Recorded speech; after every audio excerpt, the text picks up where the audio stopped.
జూబ్లీహిల్స్ ఎన్నికల ప్రచారం మీద ఉన్న శ్రద్ధ కాంగ్రెస్ ప్రభుత్వానికి పత్తి రైతుల మీద లేదని తెలంగాణ జాగృతి అధ్యక్షురాలు కల్వకుంట్ల కవిత అన్నారు.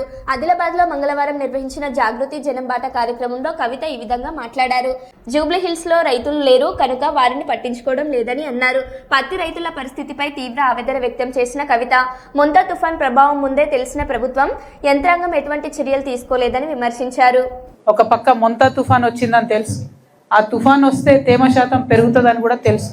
కానీ ఇక్కడ ఉన్నటువంటి బీజేపీ ఎమ్మెల్యే గారు కావచ్చు, ఇక్కడ ఉన్నటువంటి బీజేపీ ఎంపీ గారు కావచ్చు, మరి ఇక్కడ ఉన్నటువంటి ఏ నాయకులైనా కాంగ్రెస్ కానీ బీఆర్ఎస్ కానీ ఎవ్వరు కూడా కనీసం ముందస్తు జాగ్రత్త అన్న తీసుకోలేదు. జిల్లా కలెక్టర్ గారు ఖచ్చితంగా ఒక అడుగు ముందు ఉండాలి.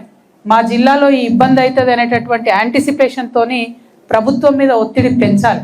కానీ అటువంటి పరిస్థితి ఇక్కడ నిన్న కనబడలేదు. ప్రభుత్వం 1 వీక్లో మొత్తం పోయిన వారం అంతా కూడా జూబ్లీహిల్స్ ప్రచారం మీద ఉన్న శ్రద్ధ పత్తి రైతుల జీవితాల మీద లేకపోవడం అన్నది దారుణం. కాంగ్రెస్ పార్టీ వరంగల్కు రాహుల్ గాంధీ గారిని తీసుకొని వచ్చి రైతు డిక్లరేషన్ అని చేసి రైతులకు ఏదో చేస్తామని చెప్పి మాయమాటలు చెప్పి ఓట్లు వేయించుకొని వాళ్ళ అధికారంలోకి వచ్చిండ్రు. కానీ ఏ ఒక్క రైతు కానీ, అది వరి పండించే రైతు ఇవాళ సంతోషంగా లేడు, మక్క పండించే రైతు ఇవాళ సంతోషంగా లేడు, పత్తి పండించే రైతు సంతోషంగా లేడు, సోయా పండించే రైతు సంతోషంగా లేడు. ఇది కరెక్ట్ కాదు. రైతుని విస్మరించినటువంటి రాజ్యం ఎన్నటికి కూడా బాగుండదు. ఒక పక్క మీరు వాళ్ళకు బోనస్ ఇస్తలేరు, ఇంకొక పక్క టైంకి రైతు భరోసా మీరు ఇస్తామన్నంత అమౌంట్ ఇస్తలేరు, ఇంకొక పక్క యూరియా ఇయ్యలేకపోతున్నారు, ఇంకొక పక్క కరెంటు పోతున్నది. మరి ఇక రైతు వ్యవసాయం ఎట్లా చేసుకోవాలి? పోనీ చేసుకొని ఏదో ఒకటి చేసి కష్టపడి మార్కెట్కి తీసుకొస్తే దారుణమైనటువంటి పరిస్థితి ఉంది.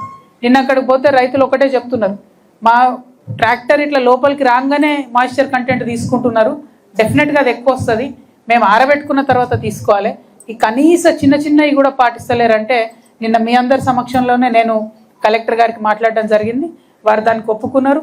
లేదు కొంచెం అవకాశం ఇస్తామని చెప్పిండ్రు. అంటే ఎక్కడికక్కడ ప్రతిపక్షం నుంచి వాయిస్ రేజ్ చేస్తే చిన్న చిన్న సమస్యలైనా తీరితే అది రైతులకు లాభం అవుతుంది, ప్రజలకు లాభం అవుతుంది అనే ఉద్దేశంతో చేపట్టిన ఈ యాత్ర.